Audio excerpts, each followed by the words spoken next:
चलते हैं। श्रीमद् भागवत महापुराण प्रसंग चल रहा है। भगवान श्री कृष्णचंद्र भीमसेन और अर्जुन चैत्रक पर्वत के शिखर को तोड़ करके, नगाड़े को फोड़ करके, पर्वत की तरफ से रास्ता बना करके, जहां जरासंध ब्राह्मणों का सम्मान करता था और उनकी मुंह मांगी वस्तुएं देता था, उस समय उसका नियम था जैसे कर्ण का नियम था। जिस समय भगवान सूर्य की आराधना प्रातः काल सूर्य उदय होते ही मुंह कर लेता, और जब तक सूर्य भगवान पीठ में नहीं आ जाते तब तक खड़ा हाथ उठाकर मंत्र जपता रहे। उस समय अगर कोई मांग ले तो प्राण दे देगा, ना नहीं कहेगा। ऐसे ही जरासंध का नियम था, जिस समय वो ब्राह्मणों को दान देने के लिए आता उस समय कोई कुछ मांग ले वो उसे प्रदान कर दे। भगवान इसी समय को देख करके गए, उसकी दृष्टि पड़ी। वो जरासंध ने कहा, नरश्रेष्ठ, 3 ड्योढ़ियों को पार होकर बड़े अभिमान के साथ तुम मुझ महाबली जरासंध के निकट निर्भय होकर के आ गए हो। वैसे मैंने तुम्हारा स्वागत किया मधुपर्क दान करके, अर्घ्य दान करके, ब्राह्मण के रूप में, परंतु मुझे कुछ छल नजर आ रहा है आप में। जरासंध ने कहा, श्री कृष्णचंद्र और महाबली भीम और अर्जुन, इन तीनों से कहा, कौन हो आप? भगवान श्री कृष्ण बोल उठे, ये दोनों मौन हैं, अर्जुन और भीम मौन हैं। ये रात के 12 बजे के बाद अपना मौन खोलते हैं। हमसे बात करो, क्या पूछना चाहते हो? तब राजा ने कहा, ठीक है, बात तभी करेंगे जब इनका मौन खुलेगा। यज्ञशाला में टिको, बढ़िया व्यवस्था करा दी यज्ञशाला में, और ठीक रात के 12 बजे आ गया। बड़ा नियम का, कट्टर नियम का पालन करने वाला जरासंध था। आधी रात के समय उनके पास आया। शत्रुओं का नाश करने वाले भगवान श्री कृष्ण भीमसेन अर्जुन देखते ही बोले, महाराज आपका कल्याण हो, जैसे ब्राह्मण आशीर्वाद देते हैं, और खड़े हो गए। क्योंकि महाबली जरासंध कोई साधारण नहीं है। तीनों खड़े हो गए, भीमसेन, अर्जुन और भगवान श्री कृष्ण। कहा, महाराज आपका कल्याण हो। जरासंध ने फिर नीचे से ऊपर तक तीनों को दृष्टि भर करके देखा। जरासंध ने कहा, बैठ जाओ, बैठ जाओ। बैठ गए। बहुत तुम्हारी शोभा उद्भासित हो रही, जैसे 3 अग्नियां बैठी हो ऐसे मुझे दिखाई दे रहे हो, लेकिन भेष के विपरीत आचरण है तुम्हारे। स्नातक ब्राह्मण वेश और आचरण विपरीत। अब इतने में क्या आचरण पहचान लिया?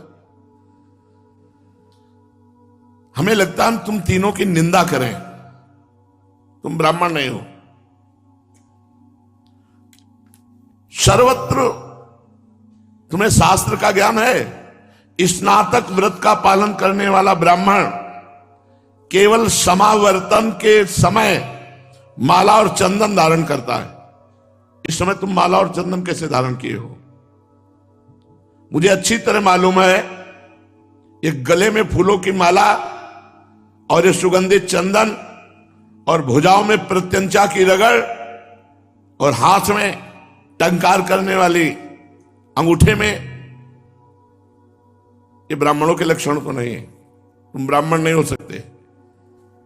आप लोग क्षत्रियोचित तेज से उद्भासित दिखाई देते हैं, परंतु ब्राह्मण बनकर हमारे सामने आए, परिचय दिया है। ये रंगीन कपड़े, अकारण माला, अकारण चंदन, अभी अभी तो आए हो। सच बताइए, हमें लगता है तुम कोई राजा हो, ब्राह्मण नहीं हो।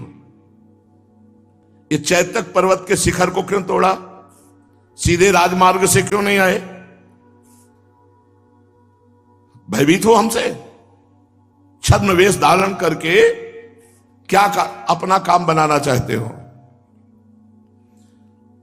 ब्राह्मण के वचन में वीरता होती है, क्षत्रिय की भुजाओं में वीरता होती है। तुम्हारी भुजाएं बता रहे हैं कि तुम बहुत बड़े योद्धा हो तीनों,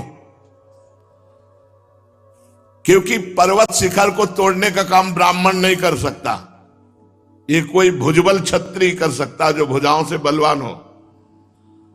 आपका वेश, आपकी चाल, आपके वर्ण, आपकी योग्यता के विपरीत है। जरासंध ने कहा क्या चाहते हो मेरे यहां करके? क्या प्रयोजन है? जरासंध से तुम्हारा क्या प्रयोजन है? भगवान श्री कृष्ण ने गंभीर वाणी में कहा, राजन आपकी जय हो, मैं स्नातक ब्राह्मण ही हूं। अच्छा, व्रत पालन करना, अभी आपको पूरा शास्त्र का ज्ञान नहीं है। स्नातक ब्राह्मण भी हो सकता है, स्नातक क्षत्रिय भी हो सकता है, स्नातक वैश्य भी हो सकता है। और स्नातकों के कुछ विशेष नियम होते हैं। साधारण नियम पालन करते हैं, हम लोग विशेष हैं, इसलिए विशेष नियम पालन कर रहे हैं। पुष्प धारण करना, पुष्प में लक्ष्मी का निवास, और हम सब लक्ष्मी श्री वैभव से संपन्न स्नातक हैं, हम इसलिए पुष्प मालाधारी हैं। और पराक्रम भुजाओं में होता है। बोलने वाला वीर केवल वीर नहीं कहा जाता, जिसकी भुजाओं में भी बल होता है और वाणी में भी बल होता है, वही वीर कहा जाता है। बृहदत्त नंदन,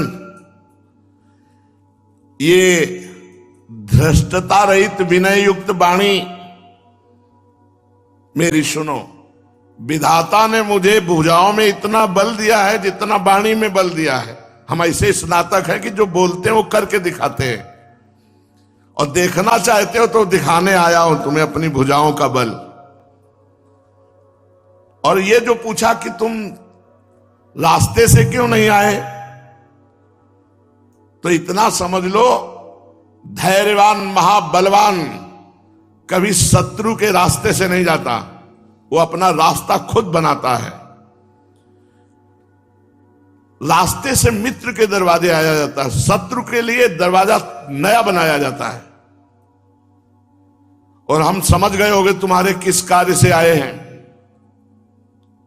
तुम्हारी इसीलिए पूजा ग्रहण नहीं की क्योंकि तुम हमारे शत्रु हो, ये बात अच्छी तरह समझ लो। पर हम तुम्हें फिर कह रहे हैं, हम सनातन व्रत का धारण करने वाले हैं।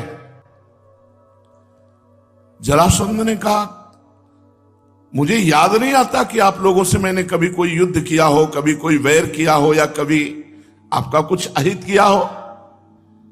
मैं बहुत सोच रहा हूं, लेकिन मेरी सोचने में नहीं आता कि मैंने कभी आपका मंगल किया। आप मुझसे क्यों वैर करते हैं? मेरे से क्या अपराध हुआ? और निरपराध मुझको आप शत्रु कह रहे हैं? क्या यही साधु पुरुषों का बर्ताव है? क्या यही आपके वेश के अनुरूप भाषा है? मैंने तुम्हारे किस धर्म में बाधा डाल दी? धर्मज्ञ महारथी क्षत्रिय लोक में धर्म के विपरीत आचरण करने वालों पर दंड देता है, इसके अलावा नहीं। सत्कर्म करने वाले क्षत्रियों के लिए तीनों लोकों में क्षत्रिय धर्म से श्रेष्ठ बढ़ और कौन धर्म होगा? तो मैंने अगर कभी किसी को दंड दिया तो अपने छात्र धर्म के अनुसार दिया है। तुम ब्राह्मणों का मैंने क्या विरोध किया? मैं अपने मन को वश में रखता हूं, इंद्रियों को अपने वश में रखता हूं, प्रजा का पालन करता हूं, किसी का अपराध नहीं करता, फिर तुम्हारा दुश्मन कैसे हो गया? भगवान श्री कृष्ण ने कहा, महाबाहो, समूचे कुल में सब कोई समर्थ नहीं होता, उसमें एक समर्थ होता है जो पूरे परिवार को पोषण करता है। ऐसे संपूर्ण क्षत्रियों में एक महापुरुष है जिसकी आज्ञा से हम तुम्हारा मान मर्दन करने के लिए आए हैं, और तुम अपराधी हो। तुमने 20,000 राजाओं को कैद में रख लिया है भैरव यज्ञ चढ़ाने के लिए, ये अपराध नहीं है। एक राजा दूसरे राजा का सम्मान करता है, राजाओं को कैद करके रुद्र देवता की भेंट चढ़ाना, यह किस शास्त्र में लिखा है? ये शास्त्रीय आदेश पालन कर रहे हो, तुम अपराधी हो, तुम्हें दंड देंगे हम। महाराज नाम नहीं लिया, कहा एक महापुरुष है महाराज युधिष्ठिर, चक्रवर्ती सम्राट महाराज युधिष्ठिर के आदेशानुसार हम तुम्हें दंड देने आए हैं। बृहद्रथ कुमार, तुमने बहुत पाप किए हैं और हम धर्म की रक्षा करने वाले हैं और हम समर्थ हैं, इसलिए तुम्हें दंड देने आए हैं। किसी भी देवी देवता की पूजा में किसी की भी बलि नहीं चढ़ानी चाहिए भगवान के। फिर तुमने राजाओं की बलि चढ़ाने की बात सोच ली। और हिंसा द्वारा कोई देवी देवता प्रसन्न होता है क्या? तुम्हारी बुद्धि मारी गई है जरासंध। तुम उसी वर्ण के हो जिस लोग के राजाओं को कैद करके तुम हिंसा करना चाहते हो। तुमने अपने जाति भाइयों के हत्या का विचार किया, हत्या किया, इसलिए तुम हत्यारे हो। कहते हो हम प्रजा का पालन करते हैं। तुम जो ये मान बैठे हो कि इस जगत में तुम्हारे समान कोई वीर योद्धा नहीं, तुम्हें बहुत बड़ा भ्रम हो गया है। स्वाभिमानी क्षत्रिय वही है जो दूसरों को सम्मान देता है, दूसरों की रक्षा करता है। स्वर्ग प्राप्ति के उद्देश्य से रखकर रण यज्ञ की दीक्षा लेने वाले क्षत्रिय अपने अभीष्ट लोकों पर विजय प्राप्त करते हैं, तुम भली भांति जानते हो। क्षत्रिय का परम कर्तव्य है जब तक प्राण न निकल जाए तब तक शत्रु को पराजित करने की चेष्टा करना चाहिए। मैं तुम्हारे यहां एक चीज मांगने आया हूं, दोगे? जरासंध ने कहा बोलो। जब ब्राह्मण बनकर मेरे भय से आए हो तो तुम जो मांगोगे दे। द्वंद्व युद्ध की भिक्षा। द्वंद्व युद्ध होता है आमने सामने एक एक लड़ो, द्वंद्व युद्ध की भिक्षा।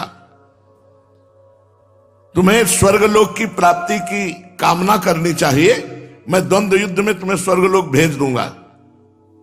तुम्हारा घमंड और ये मगध देश की अगणित सेनाओं द्वारा तुम दूसरों का जो अपमान किए हो, ये सब शांत कर दूंगा। भूपाल, जब तक तुम इस बात को नहीं जानते हो कि हम लोग कौन है, तभी तक घमंड भरी बातें करते हो। और जिस समय तुम ये जान लोगे ना कि हम लोग कौन है, तो तुम्हारा घमंड चूर हो जाएगा जानने मात्र से।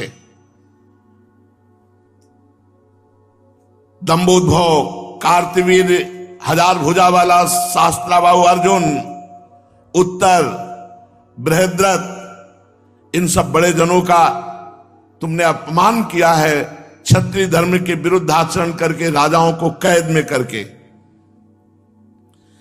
तुमने ठीक पहचाना मैं ब्राह्मण नहीं हूं, मैं वासुदेव हूं, वसुदेव पुत्र वासुदेव।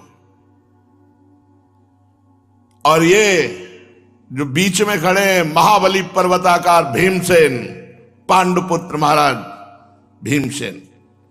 और ये जिनकी भुजाओं में प्रत्यंचा की रगड़ बनी हुई गांडीव धनुषधारी अर्जुन है। और जानते हो हमारा इनका क्या संबंध है?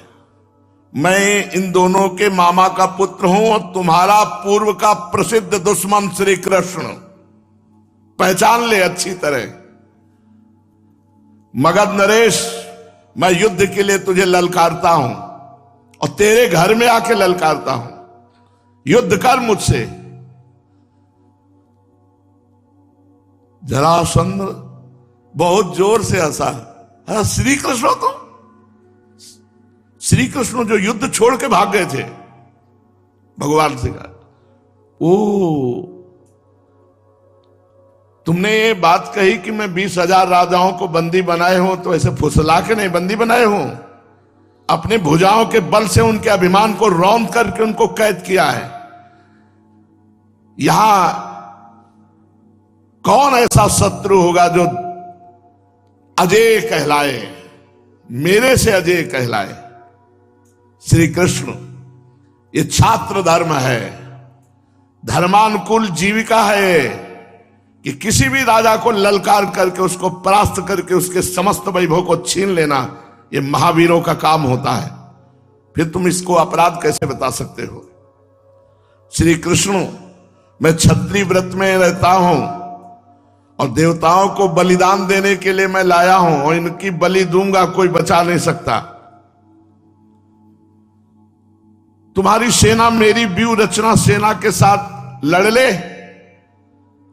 या जो चाहो, स्वर्ग चाहते हो मर के तो जो चाहो द्वंद्व युद्ध लड़ लो। जब ऐसा जरासंध ने कहा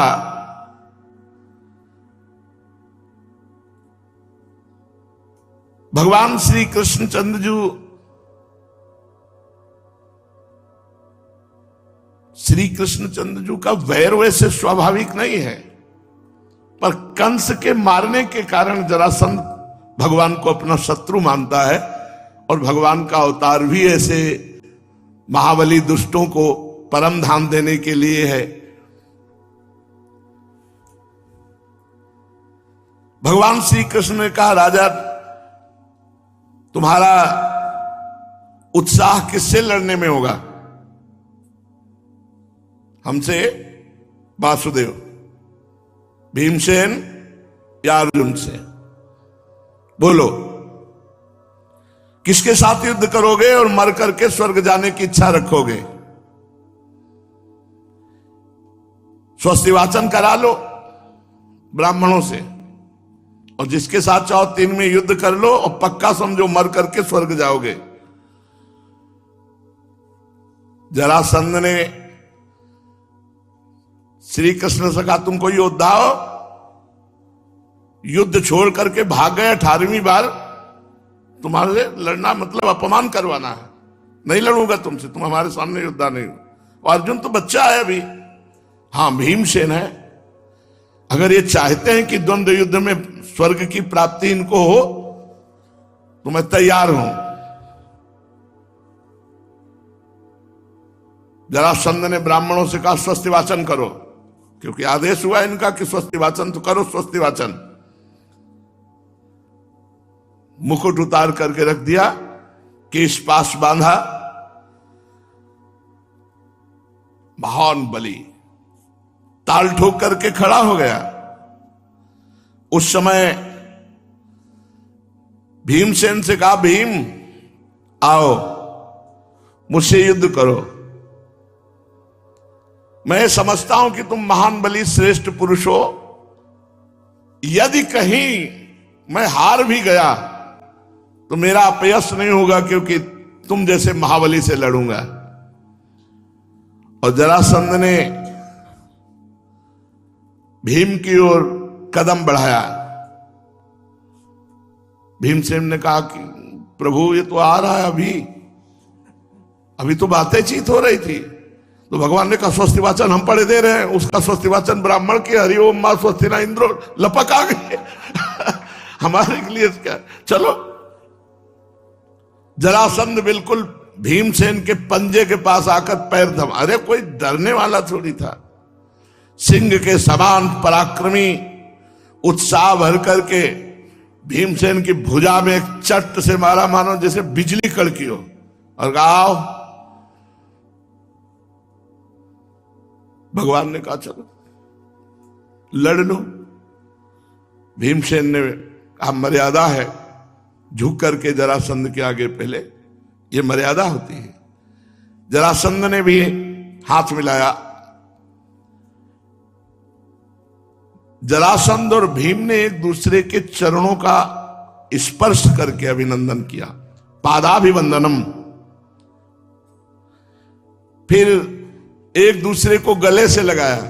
भाई ऐसा दुश्मनी तो बहुत प्रिय दुश्मनी, पहले चरण छुए एक दूसरे के, फिर गले लगाए और फिर बाजूबंद को हल्का किया, थोड़ा ढीला करके घुमाया जैसे पहलवान लोग अपना, और भीमसेन ने ताल ठोकी। भीमसेन का यह था कि अगर वो पृथ्वी का स्पर्श कर लिए तो उनमें दुगना पावर आ जाता था, अगर घुटने टेक दिए और भूमि का स्पर्श हुआ तो उनमें दुगना। जब ये बालक थे तो दुर्योधन ने इनको मारने के लिए खीर में जहर मिला दिया था। अब ये तो मानो वैश्वानर अग्नि इनके पेटे में पूरी विश्व की हो, तो पूरी कड़ाह के पा गए थे, वो खूब जहर मिलाया गया था, तो बेहोश हो गए। तो इनको लताओं से बांध करके और गंगा जी में फेंक दिया। ये गंगा जी में डूब रहे थे, तो वहां एक नाग इनको अपने पास में बांधकर नागलोक ले गया। वहां परिचय की निकल आए। नाग बोले हम जानते हैं महाराज, पांडु के पुत्र भीम है। अच्छा है, दुर्योधन ने ऐसा किया है। उस इच्छाधारी नाग, तो नागलोक में 10-10 हजार हाथियों का बल रखने वाले कुंडों में अमृत था। तो उनसे कहा जितने कुंड पी जाओ। तो 6 कुंड पी गए, 60,000 हाथियों का बल आ गया, आराम से सो जाओ। तो ये था कि जितनी बार ये भूमि में, उतनी बार इनमें बल का विक्रम बढ़ेगा, और जबकि भूमि पे गिरने पर बल ह्रास होता है। अब दोनों भिड़ गए।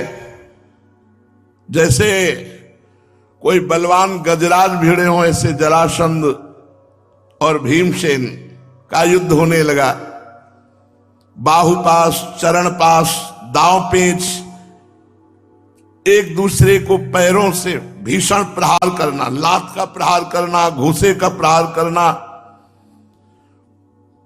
पूर्ण कुंभक नामक दांव, दोनों हाथों की अंगुलियों को परस्पर गूंथकर हाथों की हथेलियों से शत्रु के सिर को दबाना, उरोहस्त का प्रयोग किया, और छाती पर घूंसे, थप्पड़। फिर एक दूसरे को दबा करके दोनों गर्जना करते, भुजाओं का प्रहार करते, सिंहनाद करते, घूंसे, थप्पड़, घुटने, पैरों की मार। उस समय भयंकर युद्ध। अब इतनी प्रतिद्वंदिता, एक दूसरे को पछाड़ने के लिए दोनों मल्लयुद्ध की शिक्षा में प्रवीण, उठा उठाकर पटकने लगे एक दूसरे को। जरासंध भीम को, भीम जरासंध को। पृष्ठभृंग नामक दांव, एक दूसरे की पीठ को धरती से लगा देने की चेष्टा करना, दोनों भुजाओं से संपूर्ण मूर्छा अर्थात मूर्छित करने के लिए प्रहार करना। इच्छानुसार जैसे रस्सी बटी जाती है, ऐसे भुजाओं को ऐंठना, पैर को ऐंठना। मल्लयुद्ध देखने के लिए पूर्ववासी, ब्राह्मण, क्षत्रिय, वैश्य सब एकत्रित हो गए। परस्पर इतना आघात कि लोग वो चट चट शब्द मारने का ऐसा था कि लोग कानों में अंगुलियां रख रहे थे, इतनी जोर का आवाज होता। अब समर भूमि में दोनों तर्जना कर रहे, गर्जना कर रहे, लड़ रहे हैं।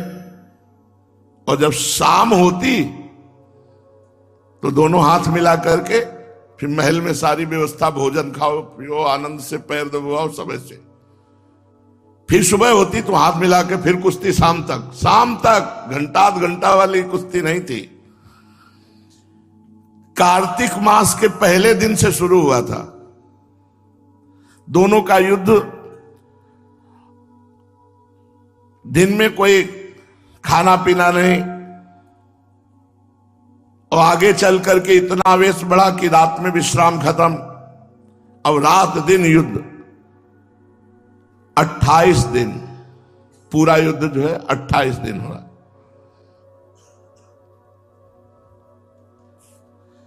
मगध नरेश जरासंध थक गया।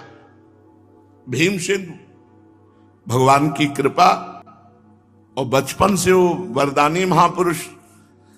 जरासंध थक गया। भगवान श्री कृष्ण ने इशारा किया भयानक कर्म करने वाले भीमसेन को, थक गया है, क्योंकि इसकी हालत बता रही है। और पीड़ा दो। जब शत्रु थक जाए तो उसे और पीड़ा देना चाहिए, और पीड़ा दो। यदि अधिक पीड़ा दी जाएगी तो ये शिथिल हो जाएगा, फिर इसके प्राण वश में कर सकते हो। जरासंध को अधिक पीड़ा दो, अब भुजा पास में बांधो। भगवान श्री कृष्ण के ऐसा कहने पर भीमसेन ने जरासंध को थका हुआ देख करके उत्साह संपन्न होकर वध करने का विचार किया। ब्रकोदर महाबली पवन पुत्र श्री भीमसेन जी ने भारी क्रोध धारण किया। जरासंध के लंगोट को पकड़ करके उठाया और पटक दिया।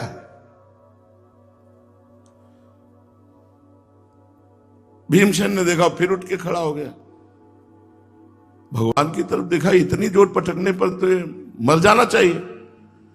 भगवान श्री कृष्ण का प्रयास करो, तुम अपने सर्वोत्कृष्ट दैवी स्वरूप का चिंतन करो, जानते हो तुम वायुपुत्र हो, हनुमान जी के छोटे भ्राता। उठा, फिर पटक इसको जोर से। भगवान भी इसीलिए कि ये रह न जाए भीम के कि हमारे थोड़ा बल रह गया था। खोटी बुद्धि वाला महारथी जरासंध तुम्हारे हाथों मारा जा सकता है, ये बात मैंने आकाशवाणी से सुनी है। समय आ रहा है, जिस समय बलराम जी ने मथुरा में इसको मारने की कोशिश की तो आकाशवाणी हुई थी, नहीं नहीं, तुम्हारे हाथ से नहीं मारा जाना चाहिए, क्योंकि इसकी मृत्यु भीमसेन के हाथ से लिखी हुई है। इसलिए बलराम भैया ने जीवित छोड़ दिया था। महाबली भीम, तुम्हारे द्वारा ही इसकी मृत्यु है, वायु देवता का चिंतन करो और मगध राज को मार डालो। महाबली भीमसेन भगवान वायुदेव का चिंतन किया, जरासंध को उठाया और आकाश में ऐसे घुमाया,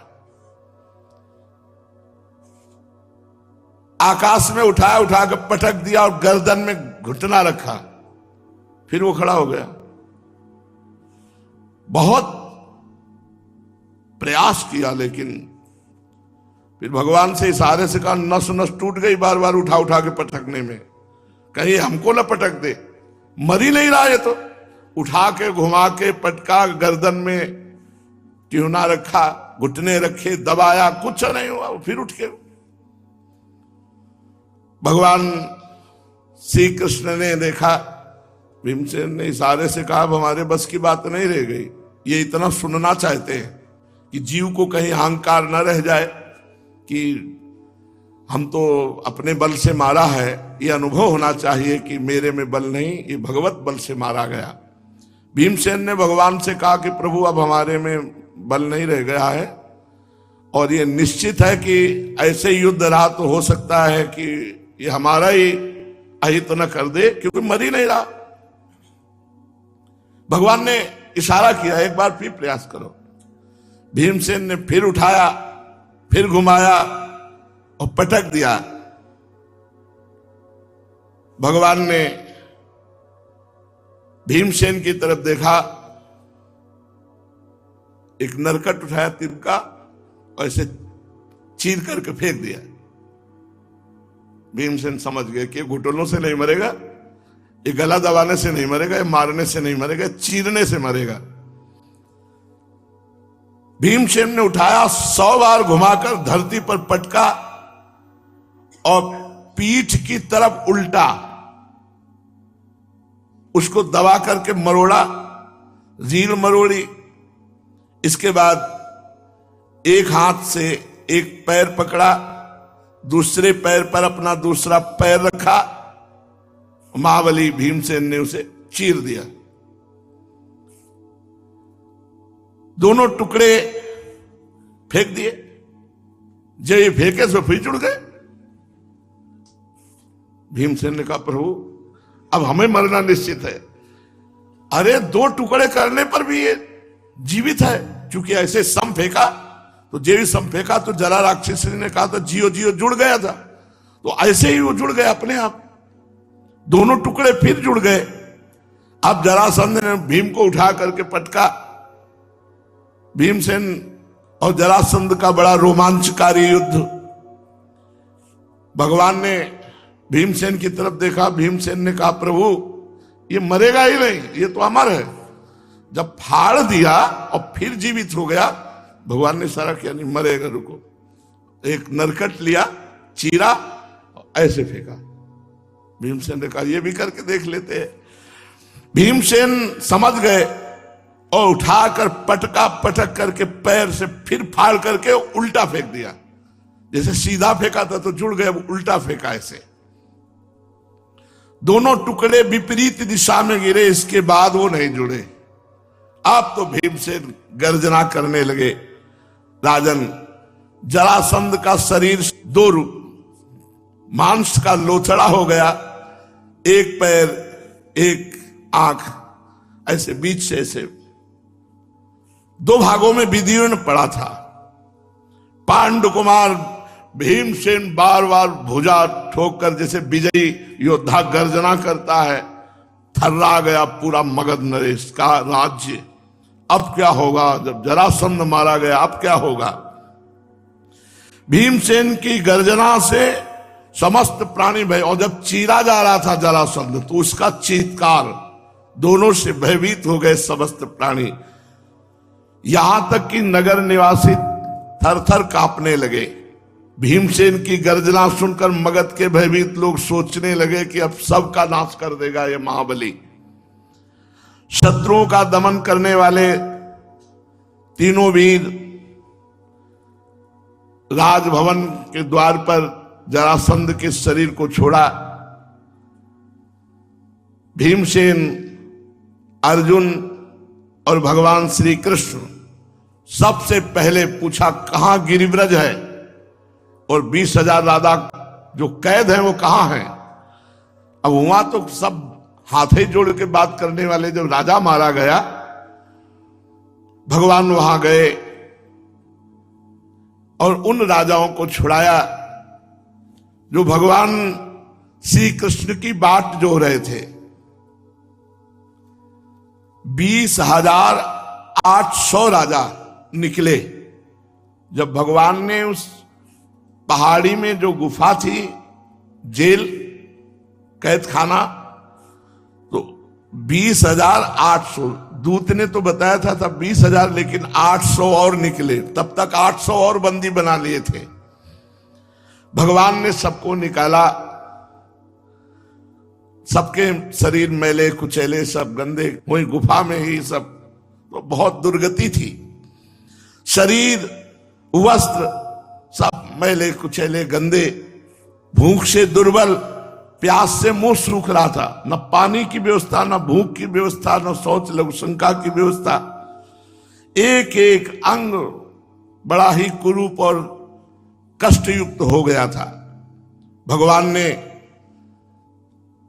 सबका स्नान कराना, नए वस्त्र पहनाना, आभूषण धारण करवाना आदेश किया। अब वहां तो जो आदेश होगा वही होगा। सबको रेशमी वस्त्र पहनाए, सबको मुकुट धारण करवाए स्नान आदि करवाने के बाद। सबने जब देखा सामने कि जिन श्री कृष्ण की कृपा से हमारे प्राण बचे, हमारा जीवन बचा, चार भुजाएं, शंख चक्र गदा पद्म धारण किए हुए, पीतांबर धारण किए हुए, छाती पे श्रीवत्स का चिन्ह, कौस्तुभ मणि, कोमल रत्नारे नेत्र, सुंदर वदन, प्रसन्नता का सदन, कानों में मकराकृत कुंडल झिलमिला रहे हैं, सुंदर मुकुट, मोतियों के हार, कड़े करधनी, बाजूबंद अपने अपने स्थान में शोभा पा रहे हैं। राजाओं ने भगवान को ऐसे देखा जैसे प्यासे को पानी मिल जाए, भूखे को भोजन मिल जाए, प्राण जा रहे हों, प्राण बच जाए।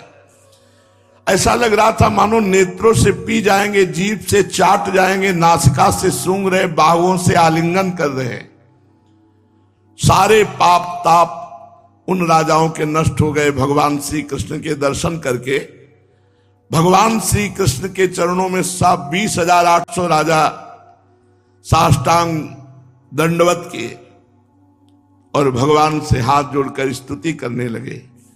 नमस्ते देव देवेश प्रपन्नार्ति हराव्यय, प्रपन्नान पाहिनः कृष्ण निर्विणान घोर संस्कृते। शरणागतों के सारे दुख और भय लेने वाले देव देवेश्वर, हे सच्चिदानंद स्वरूप अविनाशी श्री कृष्ण, हम आपको नमस्कार करते हैं। आपने जरासंध के कारागार से तो हमें छुड़ा ही दिया, अब इस जन्म मृत्यु रूप घोर संसार चक्र से भी छुड़ा दीजिए। प्रभु मैं ऊब गया हूं, बड़ा दुखमय संसार है, अब मैं आपकी शरण में आया हूं। प्रभु अब आप हमारी रक्षा कीजिए। मधुसूदन, हे हमारे स्वामी श्री कृष्ण, अब हमें दिखाई दे रहा है कि जरासंध ने बड़ी कृपा की, भगवान बड़ा अनुग्रह किया, क्योंकि मुझे राज्य लक्ष्मी से च्युत कर दिया। तो आज मुझे पता चला, क्योंकि राजा होने का जब अहंकार था तो मैं सच्चे सुख को जानता नहीं था। जरासंध ने कृपा करी और मुझे राज्यच्युत किया, बंदी बना लिया। तो आज मुझे पता चला कि सच्चा सुख क्या है। आपका साक्षात्कार, भगवत प्राप्ति सच्चा सुख है। भगवान, हम लोग धन संपत्ति के नशे में चूर होकर अंधे हो रहे थे, इस पृथ्वी के ही ऐश्वर्य को सब सुख मान रहे थे। सच्चिदानंद श्री कृष्ण, काल की गति बड़ी गहन है, वो इतना बलवान है कि किसी के टाले टल नहीं सकता। क्यों न हो, वो आपका शरीर ही है। प्रभु, हम लोग श्रीहीन, निर्धन, बहुत ही दुखी अवस्था को प्राप्त हो गए थे। आज हम मुक्त हो गए आपके चरणों की कृपा से। प्रभु, आपकी अपार कृपा हुई। कृष्णाय वासुदेवाय हरे परमात्मने प्रणत क्लेश नाशाय गोविंदाय नमो नमः। हे श्री कृष्ण, हे वासुदेव, हे हरि, हे परमात्मा, हे गोविंद, हम बार बार आपको प्रणाम करते हैं, क्योंकि प्रणाम करने वाले के समस्त क्लेशों का नाश केवल प्रणाम करने से आप कर। प्रणत क्लेश नाशाय, प्रणाम करने वालों के क्लेश का नाश करने वाले हे श्री कृष्ण, हे वासुदेव, हे हरि, हे परमात्मा, हे गोविंद, हम बार बार आपके चरणों में नमस्कार करते हैं। जब नरपतियों ने ऐसी भगवान की स्तुति की तो भगवान श्री कृष्ण ने कहा, राजाओं, तुम लोगों ने जैसी इच्छा प्रकट की उसके अनुसार आज से मुझ में तुम सबकी निश्चय सुदृढ़ भक्ति होगी। कितना बढ़िया भगवान ने वरदान दिया।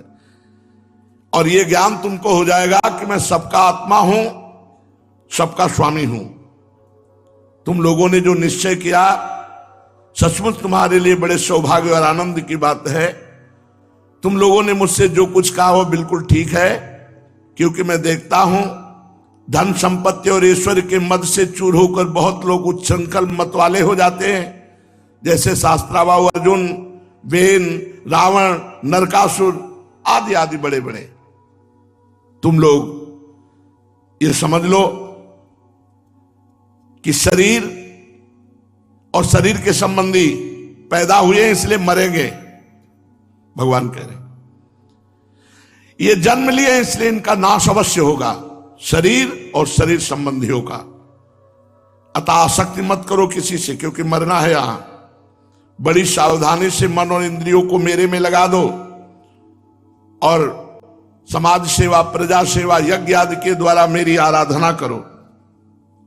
तुम लोग अपनी वंश परंपरा रक्षा के लिए, भोग के लिए नहीं, संतान उत्पन्न करो और प्रारब्ध के अनुसार जन्म मृत्यु सुख दुख लाभ हानि जो कुछ प्राप्त हो समान भाव से मेरा प्रसाद समझकर सेवन करो और अपना चित्त मुझ में लगाओ, जाओ तुम्हारा आनंद में जीवन व्यतीत हो।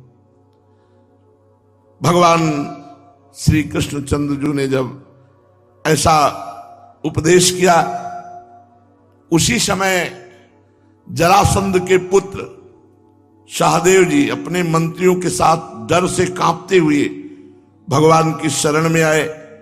भगवान ने उनको अभय दिया, डरो मत, ये हम राज्य नहीं लेंगे, केवल जरासंध को मारा है, राजाओं को मुक्त किया है, इस सम्राट पद के अधिकारी तुम ही हो। भगवान ने आदेश करवाया, सबका स्नान चंदन आदि से श्रृंगार राजाओं का, सबको भोजन कराया, बंदी राजाओं को सम्मानित किया और सबको रात घोड़े हाथियों पर यथायोग्य बैठाल कर कहा अपने अपने देश को जाओ। और महाराज युधिष्ठिर राजस्व यज्ञ कर रहे हैं, सब राजस्व यज्ञ में उपस्थित हो। और भगवान ने फिर सहदेव का राज्याभिषेक किया, जरासंध के सिंहासन पर उन्हीं के पुत्र सहदेव को विराजमान किया। इस प्रकार भगवान श्री कृष्ण संपन्न होने जा रहा है। भगवान श्री कृष्ण भीमसेन से जरासंध का वध कराकर अर्जुन के साथ सहदेव से पूजित होकर, जरासंध के पुत्र से पूजित होकर बहुत सी स्वर्ण राशि रत्न राशि लेकर इंद्रप्रस्थ वापस लौट आए और जाकर 5 जन शंख बजाया। महाराज युधिष्ठिर समझ गए जरासंध मारा गया, बहुत प्रसन्न हुए शंख ध्वनि सुनकर। अब वो समझ गए जरासंध मारा गया मतलब राजस्व यज्ञ हो गई। भीमसेन, अर्जुन और भगवान श्री कृष्ण ने राजा युधिष्ठिर की चरण वंदना की। युधिष्ठिर ने भगवान श्री कृष्ण को हृदय से लगाया, फिर आनंद से बैठकर पूरी चर्चा की कि कैसे कैसे हम वहां गए, कैसे जरासंध का वध हुआ, कैसे 20,800 राजा कैद से छुड़ाए और फिर उसी के पुत्र का राज्याभिषेक करके हम पुनः आए हैं। अब वो 20,800 राजा भी यज्ञ में आएंगे, सहदेव जरासंध पुत्र भी भेंट लेकर यहाँ आएगा, राजस्व यज्ञ पक्का, अब कोई विघ्न नहीं। शेष चर्चा आगे। श्री राधा वल्लभ लाल की।